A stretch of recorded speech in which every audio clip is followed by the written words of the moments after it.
देखिए कह रहा है कि एक वायुयान, वायुयान से संबंधित क्वेश्चन एग्जाम में जरूर देखने के लिए मिलते हैं। ठीक है, कह रहा है कि देखिए, कह रहा है कि एक वायुयान दो मीनारों के ऊपर से उड़ रहा है। एक वायुयान है, ठीक है, दो मीनारों के ऊपर से उड़ रहा है, जिसकी क्षैतिज दूरी जो दिया गया है 100 मीटर दिया गया है। किसी समय वायुयान से दोनों मीनारों की चोटियों का अवनमन कोण जो है 30 अंश तथा 45 अंश हो, तो उस समय वायुयान की मीनारों की चोटियों की से ऊंचाई क्या होगी? मीनारों की चोटियों से ऊंचाई क्या होगी? तो हाइट एंड डिस्टेंस का क्वेश्चन सॉल्व करने के लिए सबसे पहले क्या करते हैं, डायग्राम बनाते हैं। अगर आपको डायग्राम बनाना आ गया तो हाइट एंड डिस्टेंस का ऐसा कोई क्वेश्चन नहीं है जो आप आसानी से सॉल्व ना कर सकें, इसलिए डायग्राम बनाना सीखिए। ठीक है, कह रहा है देखिए एक वायुयान दो मीनारों के ऊपर से उड़ रहा है, तो पहली बात दो मीनार होगा जो है, मीनार लगभग बराबर होगा आपस में जो है। ठीक है, तो यहाँ मीनारों की लंबाई हम बराबर मान के क्वेश्चन लगा रहे हैं। ठीक है, कि मीनार की लंबाई क्या होती है, बराबर होती है। तो सपोज दैट ये आपका मीनार है, ये हमने मीनार खड़ा कर दिया ऐसे, ये यहाँ पर, हाँ ये मीनार है। ठीक है, ये मान ली पहली मीनार है, ये मीनार है ऐसे। ठीक है, और इस मीनार की लंबाई हमने मान लिया ए बी है, ए बी मीनार, पहली मीनार है। इसके बाद दूसरी मीनार भी यहाँ खड़ा कर देते हैं, ये आपकी दूसरी मीनार सपोज दैट है, दूसरी मीनार। ठीक है, और जिसको हम डी और सी से रिप्रेजेंट कर सकते हैं, डी और सी, ये मीनार है, मीनार सपोज है मीनार फर्स्ट है, इसको आप मान सकते हैं मीनार आपका सेकेंड है। दोनों बराबर मीनार की लंबाई होती है। ठीक है, अब कह रहा है कि मीनारों के ऊपर से, अब क्षैतिज क्या दिया है, मीनारों के ऊपर उड़ रहा है जिनकी क्षैतिज दूरी 100 मीटर है। क्षैतिज दूरी, ये आपकी क्षैतिज दूरी, ठीक है, इन दोनों की के बीच की दूरी क्या है आपकी 100 मीटर दिया गया है। जैसे जैसे क्वेश्चन कह रहा है वैसे आप बनाते चले जाइए। 100 मीटर है, तो जब 100 मीटर है बताइए, ये आपकी मीनार परपेंडिकुलर खड़ी है लंबवत, इसका मतलब ये क्या है, जब इसको आप मिलाएंगे यहाँ पर ऐसे, ऐसे मिलाएंगे इसको, इसके समांतर हो जाएगी, क्या हो जाएगी, समांतर हो जाएगी। ठीक है, तो 100 ये है तो 100 ये भी होगा जो है। अब देखिए इसके ऊपर से जो है, ठीक है, इसके ऊपर से दो मीनारों के ऊपर से जो है आपका वायुयान उड़ रहा है। किसी समय वायुयान से दोनों मीनारों की चोटियों का, दोनों मीनारों की चोटियों का अवनमन कोण की बात करा, अवनमन कोण जो है, यहाँ मान लीजिए एरोप्लेन है, हवाई वायुयान आपका यहाँ से उड़ रहा है, सपोज दैट यहाँ पर है, तो पहले आप क्या करेंगे, इसके पैरेलल लाइन खींच देंगे। अवनमन कोण बनाने के लिए क्या करते हैं, इसके पैरेलल आप लाइन यहाँ पर बना देंगे ऐसे। ठीक है, और यहाँ पर कहीं ये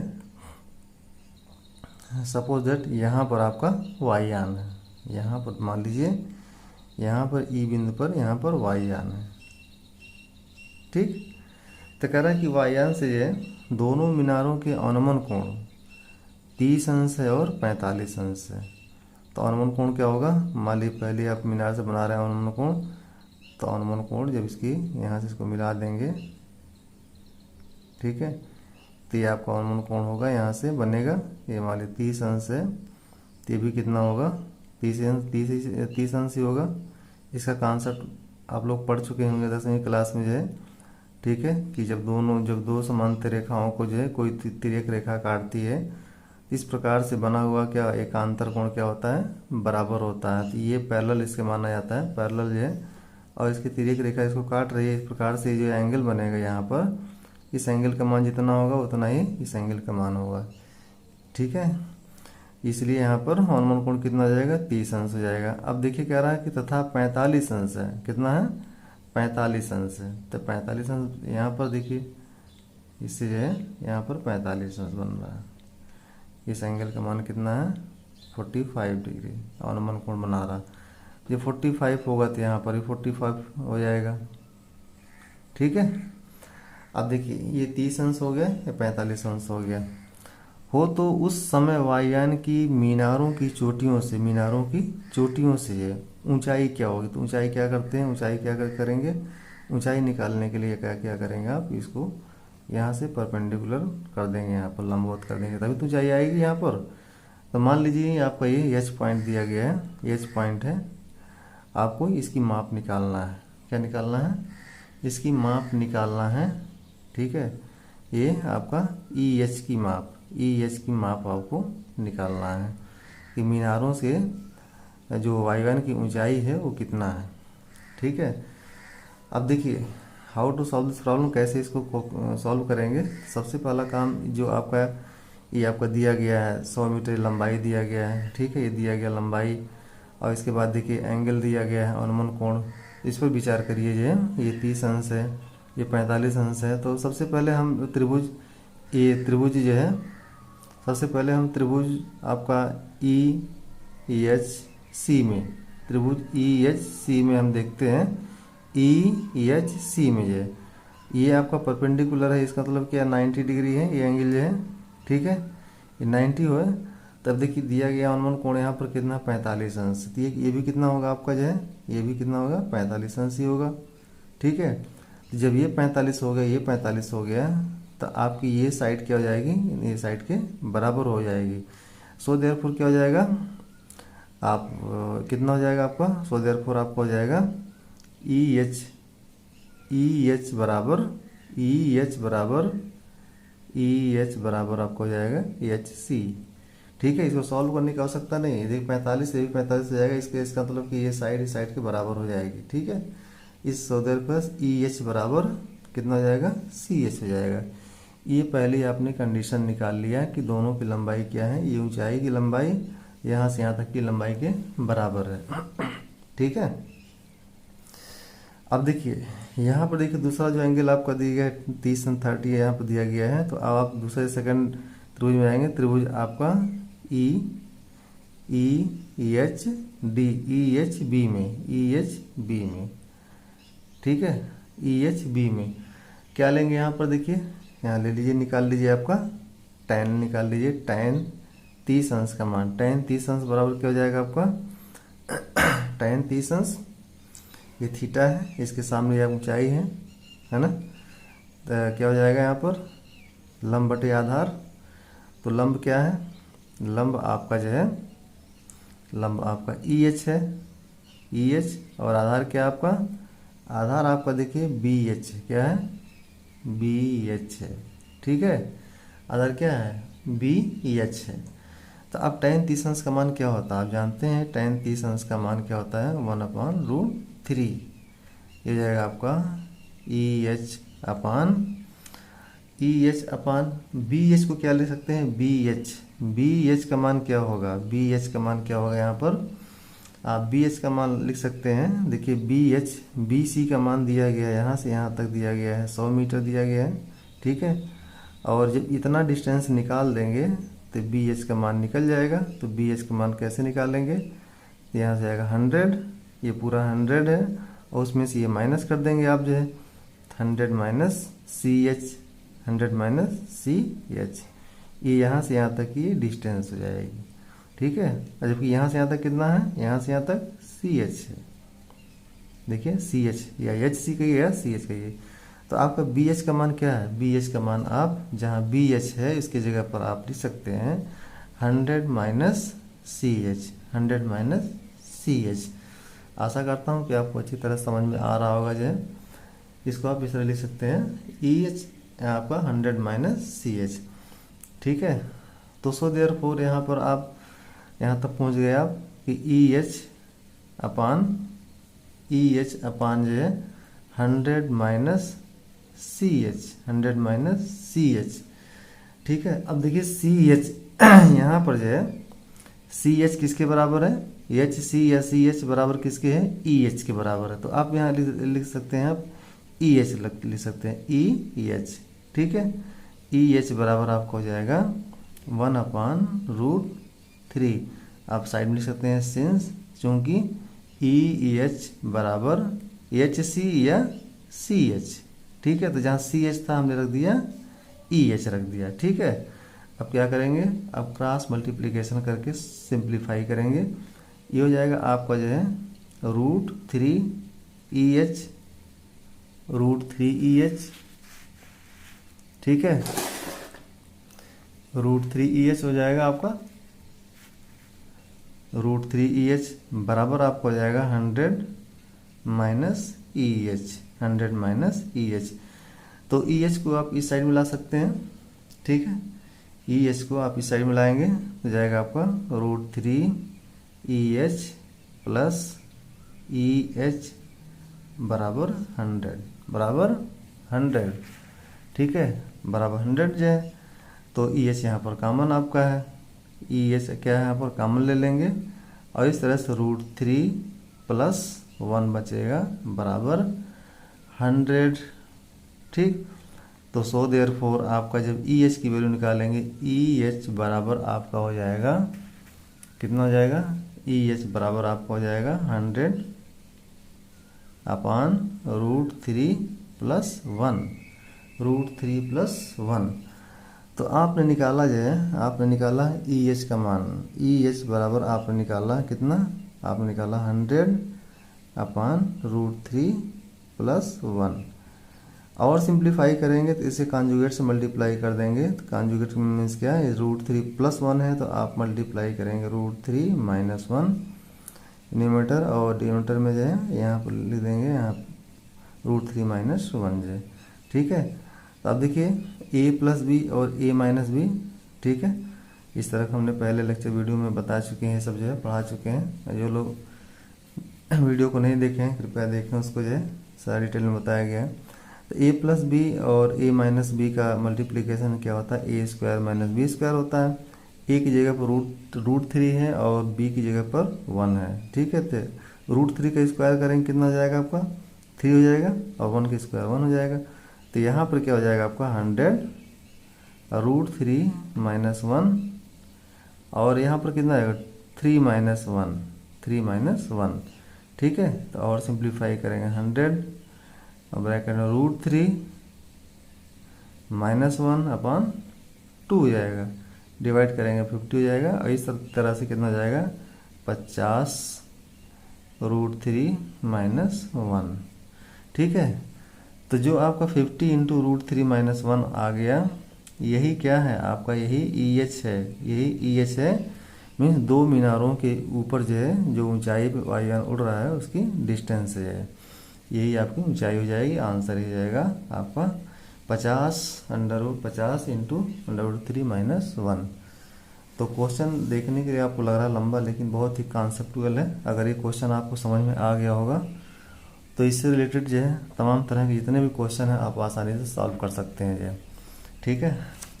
आइए नेक्स्ट क्वेश्चन देखते हैं। नेक्स्ट क्वेश्चन दिया गया इस तरह से, करा कि जो है आंधी से, मोस्ट इम्पोर्टेंट क्वेश्चन है, देखिए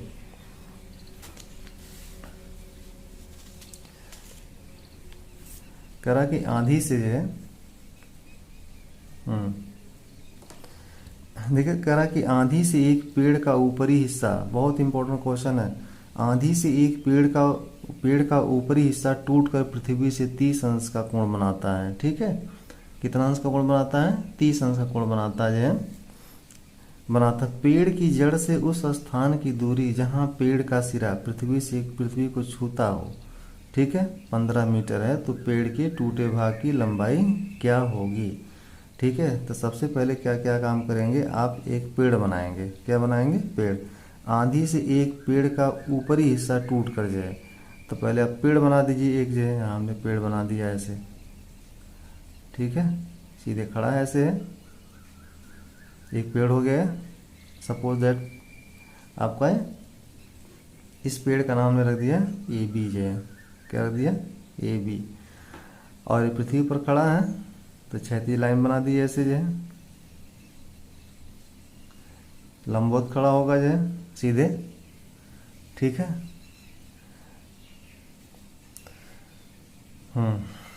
देखिए क्या कर रहा है जो है, बनाता करा ऊपरी हिस्सा टूटकर पृथ्वी से, ऊपरी हिस्सा टूटकर पृथ्वी से 30 अंश का कोण बनाता है, कितना 30 अंश का कोण बनाता है। तो जितना टूटेगा जो है, ठीक है, उतना ही यहाँ पर जाएगा। तो मान लीजिए यहाँ से टूट गया जो है, यहाँ से टूट गया, यहाँ से मान लीजिए टूट गया, ब्रेक हो गया यहाँ पर, मान लिया सी पॉइंट है, तो यहाँ पेड़ का ऊपर हिस्सा यहाँ से यहाँ तक टूट गया, और टूटा, जितना टूटेगा उतना यहाँ से नीचे किनारे आएगा, यहाँ पर ज़मीन पर आएगा।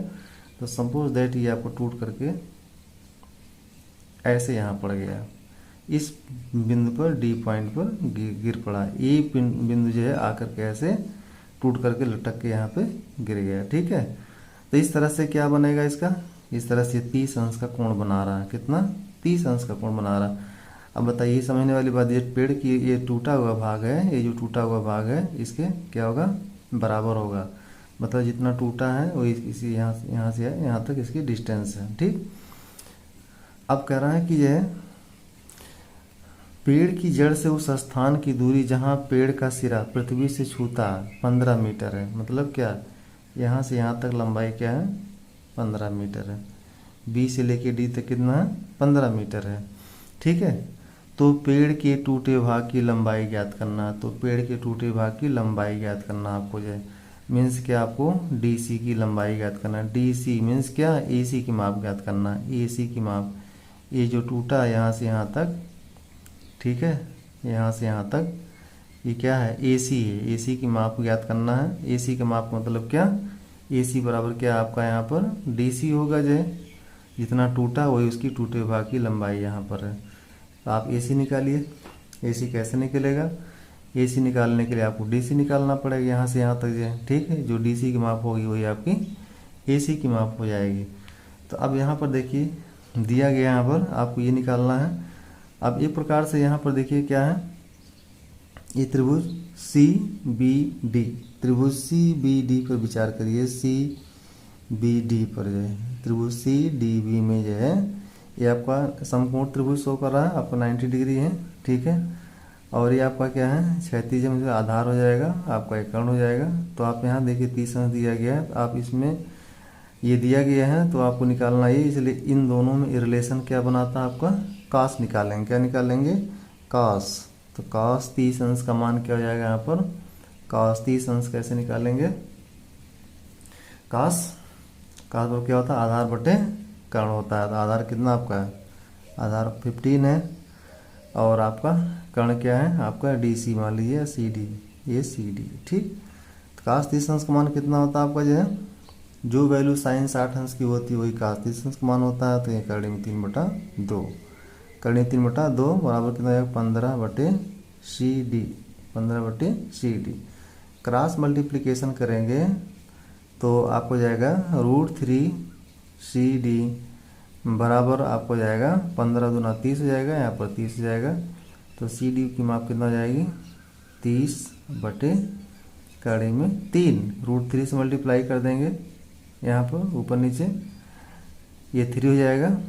ठीक है, तो सी डी बराबर हो जाएगा आपका 30 × √3/3 से डिवाइड करेंगे यहाँ पर 10, तो मीन्स कितना जाएगा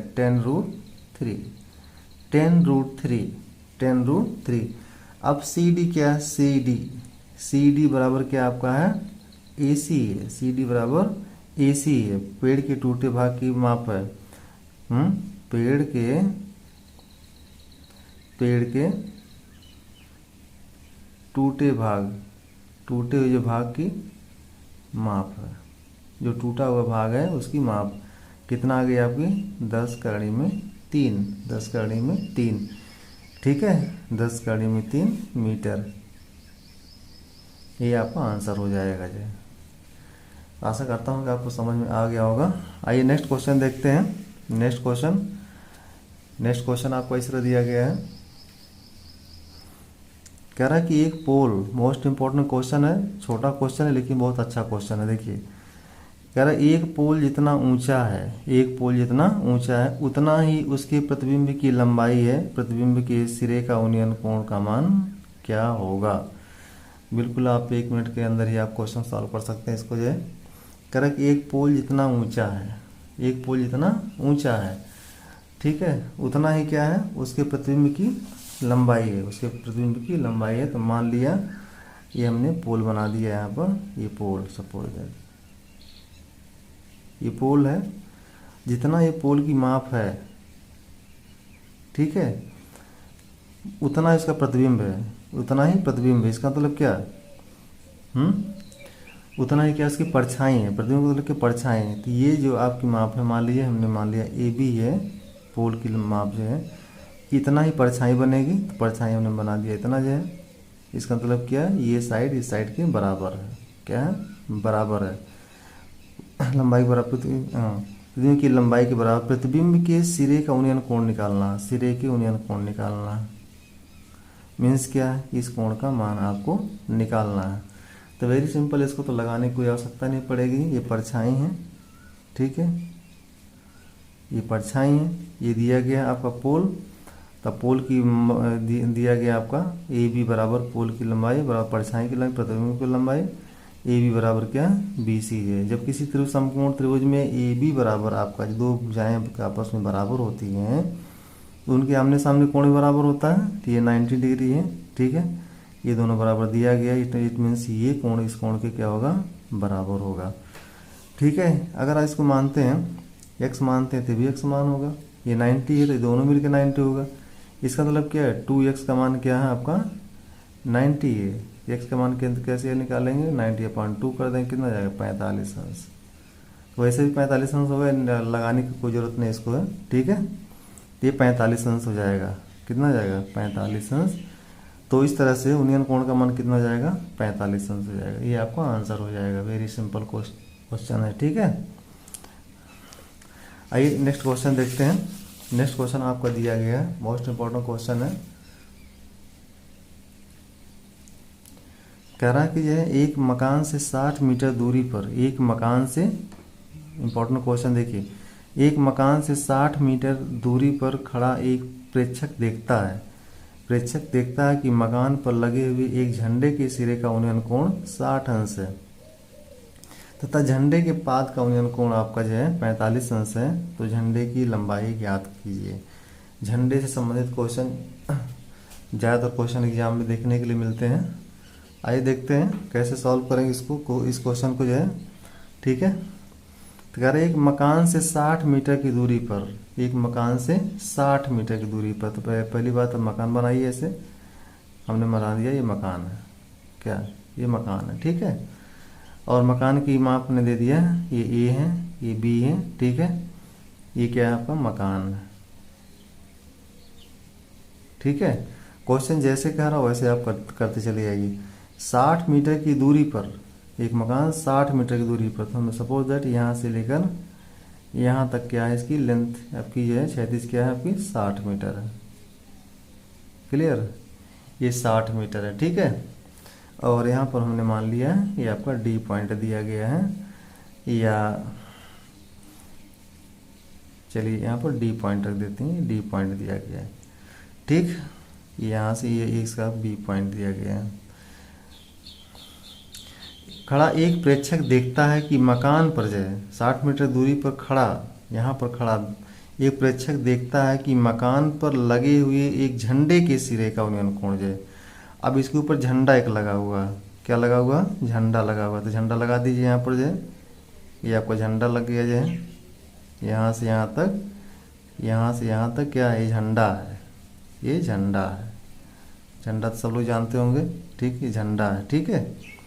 और इस पॉइंट को हम रख देते हैं सी पॉइंट रख देते हैं, यहाँ पर जो है इस पॉइंट को रख देते हैं सी मान लेते हैं, ठीक है। तो यहाँ से लेकर यहाँ तक ये झंडा है, ठीक है।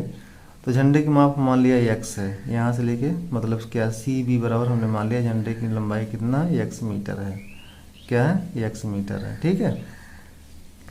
करा कि मकान पर लगे हुए एक झंडे के सिरे का, झंडे के सिरे का, ठीक है, उन्नयन कोण 60 अंश है। झंडे के सिरे की बात जैसे कह रहा, देखिए पॉइंट पकड़िए, झंडे के सिरे का उन्नयन कोण 60 अंश दिया हुआ, तो सिरा कौन सा होगा यहाँ पर, ये होगा, इसका मान कितना है 60 अंश दिया, उन्नयन कोण दिया गया। तो ये आप यहाँ से इसको मिला दीजिए, ठीक है। इस क्या करेंगे, इसको मिला देंगे कि ये आपको उन्नयन कोण कहलाएगा, ये आपको उन्नयन कोण हो जाएगा, ये आपका 60 अंश है, ठीक है, 60। तथा झंडे के पाद का, झंडे के पाद मीन्स क्या, इसके झंडे का जहाँ झंडा रखा होगा इसका डाउन, इसका निचला पार्ट, बॉटम इसका, ठीक है, ये टॉप पॉइंट है इसका, बॉटम में यहाँ नीचे, यहाँ झंडा यहाँ से यहाँ पर लगा हुआ है, यहाँ है इसका, ठीक है, पाद ये आपका नीचे वाला पार्ट, यहाँ पर जो है झंडे के उन्नयन कोण लगे झंडे के सिरे के का उन्नयन कोण 60 अंश तथा झंडे के पाद का उन्नयन कोण 45 अंश है। तो यहाँ से जब इसको प्रेक्षक देखता है, इसके नीचे डाउन पर देखता है इसको, तो कितना बन रहा है, 45 अंश बन रहा है। तो यहाँ से इसको मिला देंगे आप जो है, और यहाँ से लेकर यहाँ तक, ठीक है, ये कितना बन रहा है आपका, 45 अंश का उन्नयन कोण बन रहा है। तो झंडे की लंबाई ज्ञात करना है, तो झंडे की लंबाई आपको निकालना है। मोस्ट इम्पोर्टेंट क्वेश्चन है। देखिए अगर आपको फिगर समझ में आ गया होगा तो क्वेश्चन आसानी से आप लगा सकते हैं ये।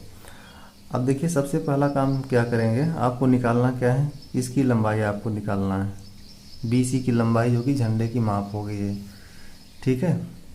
तो सबसे पहला काम क्या करेंगे इसमें जो है, अब देखिए हम विचार करते हैं त्रिभुज ABD में, त्रिभुज ABD पर विचार कीजिए। यहाँ पर जो है कि ABD में आपका कोण दिया गया है